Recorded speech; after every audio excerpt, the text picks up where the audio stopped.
Welcome to Total Retail Talks, your podcast channel for retail knowledge. Hello, and welcome to this episode of Total Retail Talks. I'm Joe Keenan, the editor-in-chief of Total Retail, and I'm pleased to be joined on today's episode by Chris Fox, who is the Chief Sustainability Officer at HanesBrands. Chris and I are going to talk about the recently released 2022 Sustainability Summary Report from HanesBrands, as well as kind of just the general progress that company has been making towards its stated sustainability goals. So I thank you for joining me today, Chris. My pleasure, Joe. Thanks so much for having me. Look forward to the discussion. So I mentioned your title, Chief Sustainability Officer. If you could go into a little bit about your role within HanesBrands and really why it's important that a position such as yours exists within the company. Yeah. So a number of questions in there. I've actually been with Hanes a long time. I've been here for pushing 25 years. And actually a lawyer by training, spent a lot of time within our law department doing kind of more CSR and kind of pure compliance work, really with kind of a lawyer's hat on. But over time, as the issues around compliance and ESG and sustainability have continued to grow and expand and become more complex. About 2.5 years ago, I was actually pulled out of the law department and now report into the business to the head of our supply chain and have the title now of Chief Sustainability Officer. So that gives us a little bit of a background within your particular piece of the business and what your day-to-day looks like. I mentioned at the outset that HanesBrands recently released its 2022 Sustainability Summary Report. So I'm sure you spent a lot of time on that. We did. Exactly. Sure did. So with that in mind, I'd love for you to give the audience some of the highlights, some of the things that you reported in that year-end report. Yeah, no, happy to, Joe. And, about, as I said, when I was actually handed the title of Chief Sustainability Officer about 2.5 years ago, was at the time that we launched a new, much more aggressive set of 2025 and 2030 sustainability goals. And, really built around three main pillars of people, planet, and product. And in people, our 2030 goal is to impact at least 10 million people through a range of our people-focused efforts, from DEI to workplace equality, health and wellness, education, et cetera. And have made a lot of progress in just those first couple of years. And in fact, we calculate that on our goal to hit 10, we're already about at 2.7, and a lot of that as well through the large amount of product donations that we make to people in need. And so really proud to say that we're well on our path to hitting that 10 million goal by 2030. In the planet pillar, we have set science-based targets to reduce our Scope 1, 2, and 3 emissions, and in particular, really pleased to report after just a couple of years of setting these goals, we've already reduced our Scope 1 and 2 emissions by 30% on a road to getting to a 50% reduction by 2030, and we're working aggressively now on our Scope 3 emissions as well. And I would call out as well in the product pillar, they've had a heavy focus on reducing packaging weight, and getting out of single-use plastics, and made a lot of great progress there as well. Our goal by 2025 is to reduce packaging weights by 25%. And to eliminate single-use plastics. And as of 2022, we've already reduced packaging weight by 11%, and we're at 34% reduction of single-use plastics. So, really important to us, and I think it's really important to all companies that are serious about the sustainability space to actively set goals, actively set very metrics-driven goals, and to report on them at least yearly, but to give both their internal stakeholders and those externally a really good view into the progress that you're making and at times in the challenges that you're seeing. And so reporting transparently along the way, we think, is really, really important. Yeah, just to follow up there on that reporting transparency, that last piece that you were talking about, Chris, and congrats first of all to you and the HanesBrand team, HanesBrands, for the progress that you've already made and continue to make here in this area.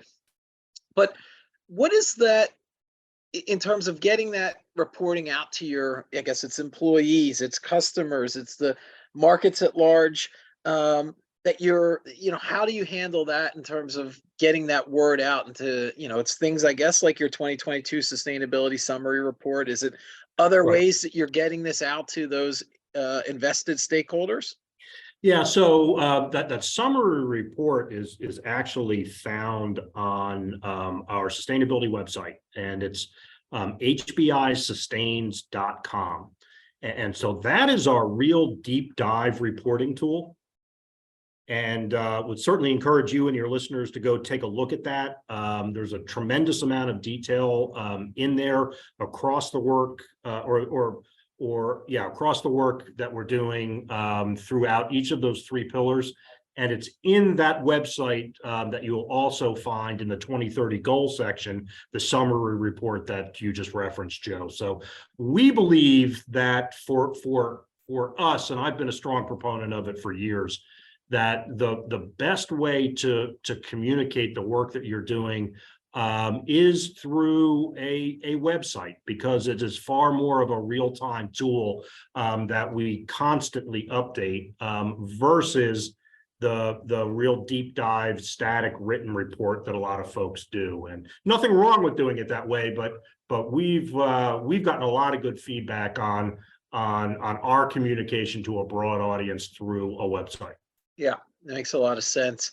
One of the things that you talked about, Chris, was the goals that you've set as an organization. Maybe a couple part question here. One, talk a little about the process for establishing those goals. How did you come up with, some of the numbers that you put out there? So talk about kind of the process there. And then the second part of that is, do you reevaluate every year? And, does this goal is this a viable goal? Should we be adjusting our target? Talk about the process for setting goals and then evaluating their viability as time progresses. Two really good questions, Joe, honestly. And so let me take the first one first.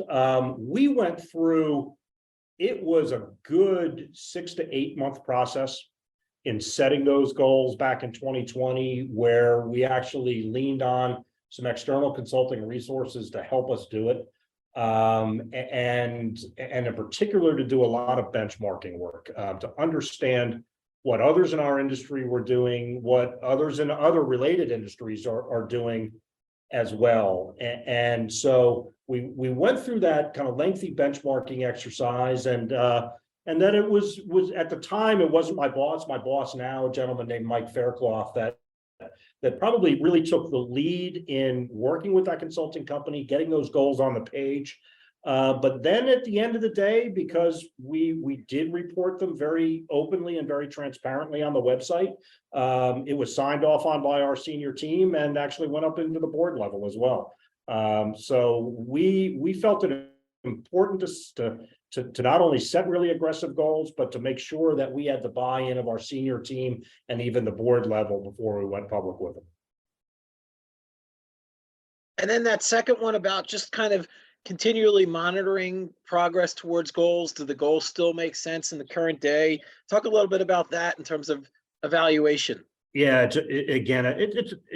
it's a great question, because listen, back in 2020, we were setting a range of goals that had a 10-year runway, right, to 2030, and a lot can happen in 10 years. And what I've said to a number of folks recently, and I absolutely believe this to be true, that and in our industry in particular, I think that there are going to be a lot of technological innovations in the next 5 to 7 years that will radically change games in potentially in a number of the goals that we set. And so I think that there are some real potential opportunities around using recycled cotton at much larger scale. There's also some really interesting work being done on polyester that is not fossil fuel based, that is bio-based. And so we are evaluating these every year. And in fact, we found with recycled polyester, our recycled polyester goal, that because of market forces, quite frankly, there's way more demand for it than supply. And the fact that kind of Econ 101 took over and dramatically cranked up the price of that it just became, in the short term, unviable. And so we did push our polyester goal out from 2025 to 2030, still fully committed to it. But the recognition that because in the short term, market forces made it a real challenge to get there on the initial clock, and the fact that others in the industry had much longer term goals for that as well, drove us to continue the commitment, but to push it back some. And I think that's a good example of us stepping back and looking at what makes sense almost every year as we move forward. No, it's a great example of how, what's potentially realistic given the market conditions that exist. And I think that speaks to what I was getting at. So I appreciate that example, Chris. So you've put out these stated goals. They're public. Like, here's what we want to do. The next part is keeping yourself accountable and keeping a scorecard of how you're progressing against those goals. Tell us a little bit about what that's like internally at HanesBrand for measuring performance against the stated goals that you have when it comes to sustainability. So we have, and again, as you can see on the website, go to that 2030 goals section, you'll see our goals laid out in detail. But again, they're typically either 2025 or 2030 goals. We have internal yearly goals. So we're tracking internal benchmarks and metrics on a yearly basis to track our progress against those longer term goals. But importantly, just almost the title of the session, we have been committed over the last 2 years and have every anticipation of continuing to do it going forward. We're going to report our progress every year against those goals, transparently with updates to the website. And honestly, we think that the best way to hold yourself accountable is to hold yourself accountable publicly, whether it be good, bad, or somewhere in between. So the mere exercise of knowing that me and my team knowing that we're going to have to report against that progress publicly, that's really good incentive for us to continue to be focused on making real good progress against the goals. Yep, it shows you what you're working towards, right? And Exactly. To your point, it's good, bad, indifferent. You're still going to report on it, so it keeps you honest. That's right. So you mentioned a couple examples already. I'd love for you to talk. Probably got several examples, but I'd love for maybe to share one or two sustainability initiatives that you've launched at HanesBrands that you're particularly proud of. Yeah, so one that we just literally in the last couple of weeks launched is what we're calling the I'm In campaign with our 50,000 global associates around the world, and they're from everywhere from here, the States, Australia, Latin America, Vietnam, where we've got sizable manufacturing facilities, and to engage our employees in this work, which we think is really, really important, that there's a critical aspect of the company itself working on sustainability initiatives, but there's a lot that every one of us individually can do. So the idea is, and we're literally calling it the I'm In campaign, is to try and get all 50,000 of our global associates to commit to doing at least one sustainability initiative in each of the three pillars, the people, planet, and product pillar. And so, for example, in the people pillar, will you volunteer 8 hours in your local community? Will you give a pint of blood? In planet or product is, will you wash your clothes only in cold water? Will you carpool? Will you use public transportation? And the idea is to get all of these associates of ours to commit to at least one of those actions in each of the three pillars. And with the notion that, even small things on an individual basis, when you roll them up across lots and lots of people, you can make a real difference. And we think that's we're just launching it now, but we're really excited about it. And we think we're going to have a really sizable impact and engage our employees to kind of jump on the sustainability train along with us. Yeah, I'm going to come back to that, kind of getting your employees to buy in, really jump on board and go full force with the mission that you've set out. I want to come back to that in a second, but one question I did have in terms of, is there an area of the business where you look at it and you think, and you've identified, here's where we need to pay even greater attention to this goal of sustainability? Particularly, you need to ramp up progress, whether it's supply chain or packaging or whatever the case may be. And then how do you factor in planning for that and allocating resources of it to one particular area? Yeah, I think I'll tell you, I think especially now, our focus is, and because of this focus, it drives you heavily towards energy, greenhouse gas emissions, and packaging. How can we help drive this organization to use less? And the best thing that any of us can do in the vast majority of the sustainability space is to use less. And if you use less energy, you're going to produce less greenhouse gases.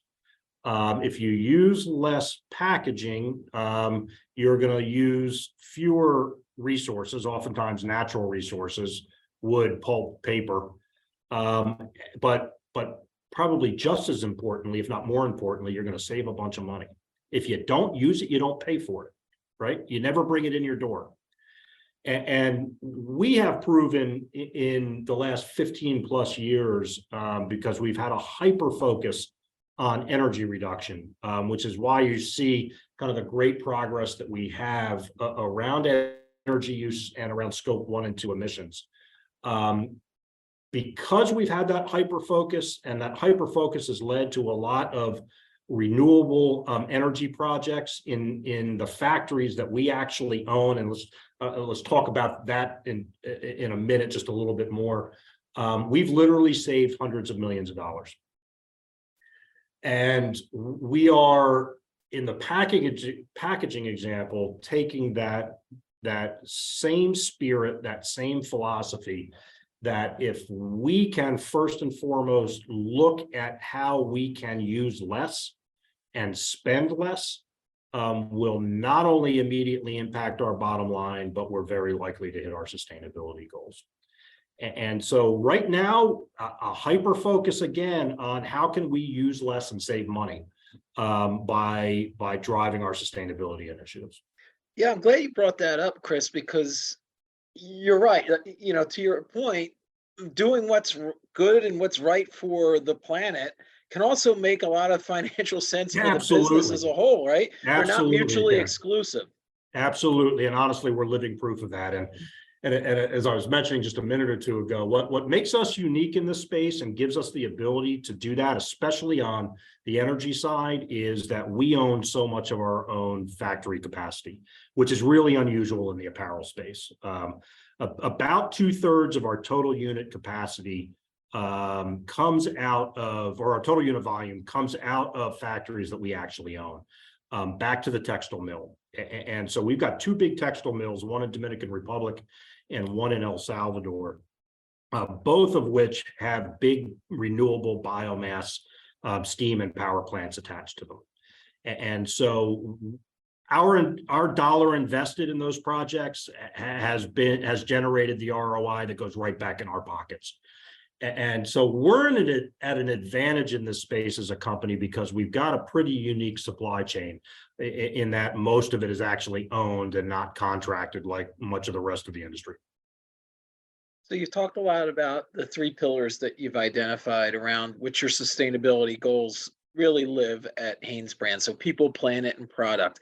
getting back to the employee piece, how do you get the team and the organization at large to buy into those pillars and the work that needs to be done to achieve your goals in each one of the three pillars? Yeah, at the end of the day, Joe, kind of going back to my comments on owning our own supply chain. It's really started literally decades ago, right? We're a company that's been around 100 plus years, that at its core continues to be, heavily focused as a manufacturing company. We've got a manufacturing backbone. And so this isn't new to us. We're obviously absolutely very focused on the consumer and the front end of the business and our full potential program. But we've got a long history of being a manufacturer. So it's not new to us. And that's a huge advantage, right? There are a lot of companies out there that are literally just in the last couple of years starting to dip their toe in this space. But because we've been doing it so long, and many of our employees have been along for that ride, we've had the benefit of years and years of developing employee engagement around it. That said, that's one of the reasons why we're so excited about the I'm In campaign.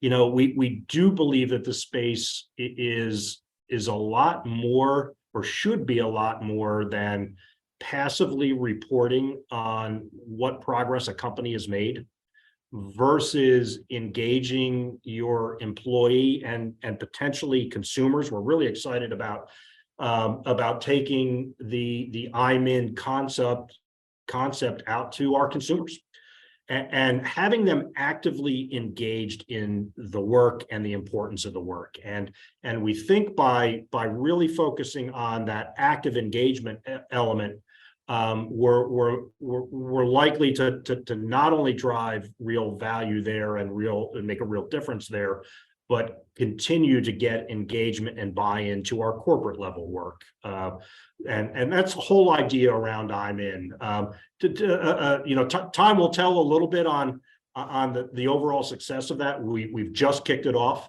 But my strong inclination is that's going to be really well received, and that we're going to get a lot of participation and excitement around it.